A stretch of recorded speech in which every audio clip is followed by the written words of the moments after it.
Hi hello ನಮಸ್ತೆ welcome back ಅನುಸವಿ ರುಚಿ and logs. I hope ಎಲ್ಲರೂ ಚೆನ್ನಾಗಿದ್ದೀರಾ. ಅನ್ನಂ ಪರಬ್ರಹ್ಮ ಸ್ವರೂಪಂ. ನಾನಿವತ್ತು ಸ್ವಲ್ಪ ಡಿಫ್ರೆಂಟಾಗಿ ಹೆಸರು ಕಾಳ್ದು ತಂಬಿಟ್ಟನ್ನು ಮಾಡಿ ತೋರಿಸ್ತಾ ಇದ್ದೀನಿ. ಇದು ನಮ್ಮ ಅತ್ತೆ ಮಾಡ್ತಾಯಿದ್ದಾರೆ, ತುಂಬ ಚೆನ್ನಾಗಿ ಮಾಡ್ತಾರೆ ಈ ತಂಬಿಟ್ಟು. ಸೊ ಬನ್ನಿ ಯಾವ ರೀತಿ ಮಾಡೋದು ಅಂತ ನೋಡೋಣ. ಶಿವರಾತ್ರಿಯ ಸ್ಪೆಷಲ್ ಆದಂತಹ ಈ ತಂಬಿಟ್ಟು ತುಂಬಾ ಟೇಸ್ಟಿಯಾಗಿರುತ್ತೆ. ನೀವು ಕೂಡ ಮನೆಯಲ್ಲಿ ಒಂದ್ಸಲ ಈ ರೀತಿ ಟ್ರೈ ಮಾಡಿ, ಖಂಡಿತ ಇಷ್ಟ ಆಗುತ್ತೆ. ಹೊಸದಾಗಿ ಯಾರೆಲ್ಲ ನನ್ನ ಚಾನಲ್ನ ನೋಡ್ತಾ ಇದ್ದೀರಾ ಸಬ್ಸ್ಕ್ರೈಬ್ ಮಾಡ್ಕೊಂಡು ನೋಡಿ, ಪಕ್ಕದಲ್ಲಿರೋಂಥ ಬೆಲ್ಲೈಕನ್ ಕ್ಲಿಕ್ ಮಾಡಿ ನನ್ನ ಎಲ್ಲ ವಿಡಿಯೋ ನೋಟಿಫಿಕೇಷನ್ ಕೂಡ ನೀವು ಪಡಿಬೋದು. ಮೊದಲಿಗೆ ನಾನು ಅರ್ಧ ಬೌಲಷ್ಟು ಕಡಲೆ ಬೀಜನ ತೊಗೊಂಡಿದ್ದೀನಿ. ಇದನ್ನು ಲೋ ಫ್ಲೇಮಲ್ಲಿ ನಾವು ರೋಸ್ಟ್ ಮಾಡ್ಕೊಳ್ಳೋಣ. ಸ್ವಲ್ಪ ಕಲರ್ ಚೇಂಜ್ ಆಗಬೇಕು ಕಡಲೆ ಬೀಜ, ಅಲ್ಲಿವರೆಗೂ ನಾವು ರೋಸ್ಟ್ ಮಾಡ್ಕೊಳ್ಳೋಣ. ಸೊ ಚೆನ್ನಾಗಿ ರೋಸ್ಟ್ ಆಗೋದ್ರಿಂದ ಸಿಪ್ಪೆ ಕೂಡ ನೀಟಾಗಿ ಬಿಡುತ್ತೆ. ನೋಡಿ, ಇಷ್ಟು ರೋಸ್ಟ್ ಆದರೆ ಸಾಕು. ಇದನ್ನು ಒಂದು ತಟ್ಟೆಗೆ ಹಾಕ್ಕೊಂಡು ಹೆಸರು ಕಾಳನ್ನು ತೊಗೊಂಡಿದ್ದೀನಿ. ಇದನ್ನು ವಾಶ್ ಮಾಡಿಕೊಂಡು ನಾನು ತೊಗೊಂಡಿದ್ದೀನಿ. ನೋಡಿ, ಮುಕ್ಕಾಲು ಬೌಲಷ್ಟು ಹೆಸರು ಕಾಳನ್ನು ತೊಗೊಂಡಿದ್ದೀನಿ. ಇದು ನೀರಲ್ಲಿ ತೊಳೆದ್ಬಿಟ್ಟು ತೊಗೊಂಡಿದ್ದೀನಿ. ಸೊ ಇದು ಸ್ವಲ್ಪ ಟೈಮ್ ತೊಗೊಳುತ್ತೆ ಹುರಿಲಿಕ್ಕೆ. ಇದನ್ನಷ್ಟೇ ಲೋ ಫ್ಲೇಮಲ್ಲಿ ನಾವು ಹುರ್ಕೋಬೇಕಾಗುತ್ತೆ. ಚೆನ್ನಾಗಿ ಹುರ್ಕೋಬೇಕು ಹೆಸರು ಕಾಳನ್ನು. ಸೊ ಆವಾಗ ತಂಬಿಟ್ಟು ತುಂಬಾ ಟೇಸ್ಟಿಯಾಗಿ ಬರುತ್ತೆ.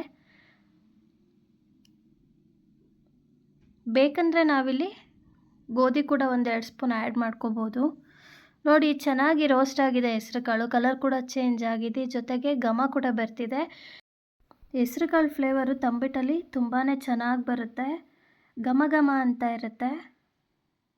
ಸೊ ಇವಾಗ ನಾನು ಕಡಲೆಬೇಳೆ 2 ಸ್ಪೂನು, ಅಕ್ಕಿ 2 ಸ್ಪೂನನ್ನು ತೊಗೊಂಡಿದ್ದೀನಿ.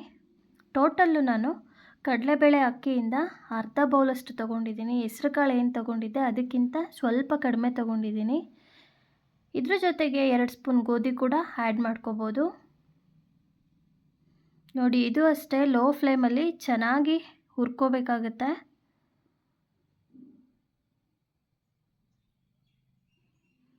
ನೋಡಿ, ಇದಾಗಿದೆ. ಇವಾಗ ನಾನು ಇದನ್ನು ಅದೇ ತಟ್ಟೆಗೆ ಶಿಫ್ಟ್ ಮಾಡ್ಕೋತಾ ಇದ್ದೀನಿ. ಜೊತೆಗೆ ಇವಾಗ 1 ಬೌಲಷ್ಟು ಕೊಬ್ಬರಿಯನ್ನು ತೊಗೊಂಡಿದ್ದೀನಿ. ಇದನ್ನು ಅಷ್ಟೇ ಸ್ವಲ್ಪ ಬಿಸಿ ಮಾಡಿಕೊಂಡ್ರೆ ಸಾಕು, ಜಾಸ್ತಿ ಬಿಸಿ ಬೇಕಾಗೋದಿಲ್ಲ ಕೊಬ್ಬರಿದು. ನೋಡಿ, ಆಗಿದೆ ಕೊಬ್ಬರಿ ಕೂಡ. ಇದನ್ನು ಕೂಡ ನಾನು ಅದೇ ತಟ್ಟೆಗೆ ಸೇರಿಸ್ಕೊತಾ ಇದ್ದೀನಿ ಸ್ಟವ್ ಆಫ್ ಮಾಡಿಕೊಂಡು. ಹಾಗೆಯೇ ಲಾಸ್ಟಲ್ಲಿ ಗಸಗಸೆಯನ್ನು ಸೇರಿಸ್ಕೊತಾ ಇದ್ದೀನಿ. ಮತ್ತೆ ಸ್ಟವ್ ಹಚ್ಚೋ ಅಂಥ ನೆಸೆಸಿಟಿ ಇಲ್ಲ. ಇದೇ ಬಿಸಿನಲ್ಲಿ ಗಸಗಸೆ ಕೂಡ ಆಗೋಗುತ್ತೆ. ಚಿಟಪಟ ಅಂತ ಸೌಂಡ್ ಬರೋವರೆಗೂ ನಾವು ಫ್ರೈ ಮಾಡ್ಕೋಬೇಕು.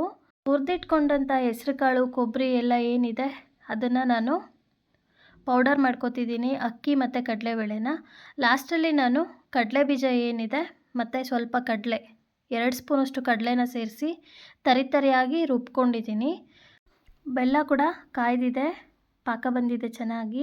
ಇವಾಗ ನಾನು ಹುರಿದಿರೋ ಅಂಥ 2 ಸ್ಪೂನ್ ಎಳ್ಳನ್ನು ಸೇರಿಸ್ಕೊತಾ ಇದ್ದೀನಿ. ಜೊತೆಗೆ 2 ಸ್ಪೂನ್ ಏಲಕ್ಕಿ ಪೌಡರ್ ಸೇರಿಸ್ಕೊತಾ ಇದ್ದೀನಿ. ಇದನ್ನು ಇವಾಗ ಚೆನ್ನಾಗಿ ಮಿಕ್ಸ್ ಮಾಡ್ಕೊಳ್ಳೋಣ. ಕಡಲೆ ಮತ್ತು ಕಡಲೆ ಬೀಜನ ಮಾತ್ರ ನಾವು ತರಿಯಾಗಿ ಪೌಡರ್ ಮಾಡ್ಕೋಬೇಕು. ಹೆಸರು ಕಾಳು, ಅಕ್ಕಿ, ಕಡಲೆಬೇಳೆ ಏನು ಹಾಕ್ತೀವಿ ಅದನ್ನು ನಾವು ಫೈನ್ ಪೌಡರ್ ಮಾಡ್ಕೋಬೇಕು. ಎಷ್ಟು ನುಣ್ಣಗೆ ಸಾಧ್ಯನೋ ಅಷ್ಟು ನುಣ್ಣಗೆ ಮಾಡ್ಕೋಬೇಕು. ಸ್ವಲ್ಪ ಬಿಸಿ ಇರೋದಂಥದ್ದನ್ನು ಹಾಕ್ಕೊಂಡ್ರೆ ಮಿಕ್ಸಿ ಜಾರಲ್ಲೇ ನಾವು ಫೈನ್ ಪೌಡರ್ನ ಮಾಡ್ಕೋಬೋದು. ನೋಡಿ, ಇದನ್ನು ಚೆನ್ನಾಗಿ ಮಿಕ್ಸ್ ಮಾಡ್ಕೊಂಡಾಗಿದೆ. ಇವಾಗ ಸ್ವಲ್ಪನೇ ಬೆಲ್ಲದ ನೀರನ್ನು ಹಾಕ್ಕೊಂಡು ನಾವು ಕಲಿಸ್ಕೋಬೇಕಾಗತ್ತೆ. ಕಡಲೆ ತಂಬಿಟ್ಟಿಗೆ ಬೆಲ್ಲದ ಪಾಕ ಜಾಸ್ತಿ ಬೇಕಾಗುತ್ತೆ, ಅದು ತುಂಬ ನೀರಿನಂಶ ಎಳೆದ್ಬಿಡುತ್ತೆ. ಬಟ್ ಅದೇ ರೀತಿ ನೀವು ಹೆಸರು ಕಾಳು ತಂಬಿಟ್ಟಿಗೂ ಕೂಡ ಜಾಸ್ತಿ ಪಾಕನ ಹಾಕೋಕೆ ಹೋಗಬೇಡಿ, ಇದು ಅಷ್ಟೊಂದು ನೀರನ್ನು ಎಳ್ಕೊಳ್ಳೋದಿಲ್ಲ. ಸೊ ಹಾಗಾಗಿ ನೋಡಿಕೊಂಡು ಸ್ವಲ್ಪನೇ ಹಾಕ್ಕೊಂಡು ನೀವು ಉಂಡೆನ ಕಟ್ಕೋಬೇಕಾಗತ್ತೆ, ಇಲ್ಲಾಂದರೆ ತೆಳು ಆಗಿಬಿಡುತ್ತೆ. ನೋಡಿ, ಈ ರೀತಿ ಚೆನ್ನಾಗಿ ಮಿಕ್ಸ್ ಮಾಡ್ಕೊಂಡಿದ್ದೀವಿ. ಇವಾಗ ಉಂಡೆನ ಮಾಡ್ಕೊಳ್ಳೋಣ. ನೋಡಿ, ಇವಾಗ ಉಂಡೆ ಕೂಡ ರೆಡಿ ಆಗ್ತಿದೆ. ಎಷ್ಟು ಟೇಸ್ಟಿಯಾಗಿರುತ್ತೆ ಅಂದರೆ ತುಂಬಾ ಚೆನ್ನಾಗಿರುತ್ತೆ ಈ ಹೆಸರು ಕಾಳು ತಂಬಿಟ್ಟು. ನೀವು ಕೂಡ ಒಂದೇ ಒಂದು ಸಲ ಟ್ರೈ ಮಾಡಿ, ಖಂಡಿತ ನಿಮಗೆ ಇಷ್ಟ ಆಗುತ್ತೆ. ಆ ಹೆಸರು ಕಾಳು ಫ್ಲೇವರು, ಅಕ್ಕಿ ಫ್ಲೇವರೆಲ್ಲ ತುಂಬಾ ಚೆನ್ನಾಗಿ ಸಿಗ್ತಾ ಇರುತ್ತೆ. ಟೋಟಲಾಗಿ ತಂಬಿಟ್ಟಂತೂ ಸೂಪರಾಗಿರುತ್ತೆ. ಇದೇ ಶಿವರಾತ್ರಿಗೆ ನೀವು ಕೂಡ ಈ ತಂಬಿಟ್ಟನ್ನು ಟ್ರೈ ಮಾಡಿ.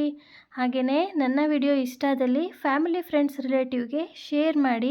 ಶಿವರಾತ್ರಿ ಸ್ಪೆಷಲ್ ಹೆಸರು ಕಾಳು ತಂಬಿಟ್ಟು ಹೇಗಿತ್ತು ಅಂತ ಮರಿದೆ ನೀವು ನನಗೆ ಕಮೆಂಟಲ್ಲಿ ಶೇರ್ ಮಾಡಿ.